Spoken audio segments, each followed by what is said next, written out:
describe him to me.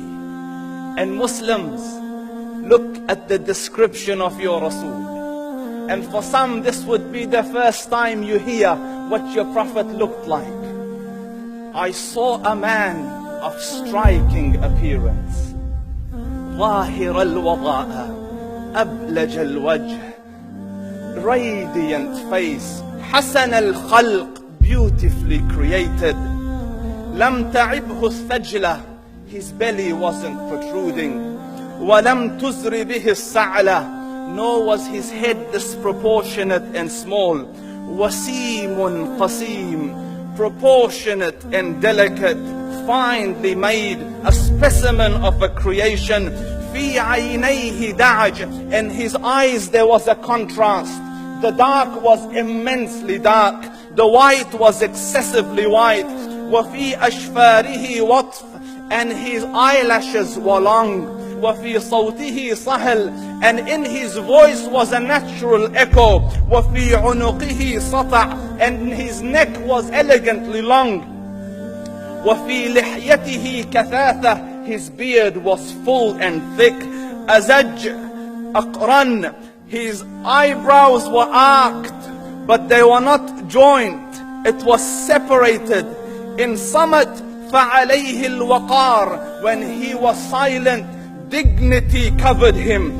وإن تكلم سماه وعلاه البهاء, and when he spoke, it was audible and clear, almost commanding and overtaking. أجمل الناس وأبهاهم من بعيد, from afar the most striking and outstanding in appearance. وأحسنهم وأجملهم من قريب, and when he came near, the best of them and the most handsome of them in closeness. حلو المنطق, such an exalted and sweet level of logic. Like when he used to speak, it was so coherently logical, it was smooth and easy to understand. فصل لا نزر ولا هذر, he was to the point, not excessive, nor too short. كأن منطقه خرزات نظم يتحدرن, his logic, his utterances, his words were like jewels coming out of a necklace, calculated, polished, one after the other, it would flow magically. ربعة, he was medium in height.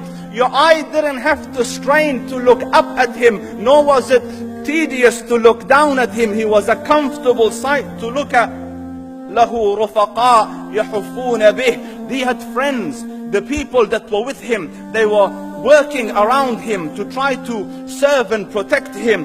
إن قال سمعوا لقوله, when he used to say something, they used to hearken to what he used to say. وإن أمر تبادروا إلى أمره, when he commanded, they used to compete to fulfill the command. This is Muhammad Rasulullah. This is Muhammad Rasulullah. Anas ibn Malik says, he says, I came out one night, I came out one night, it was the full moon night.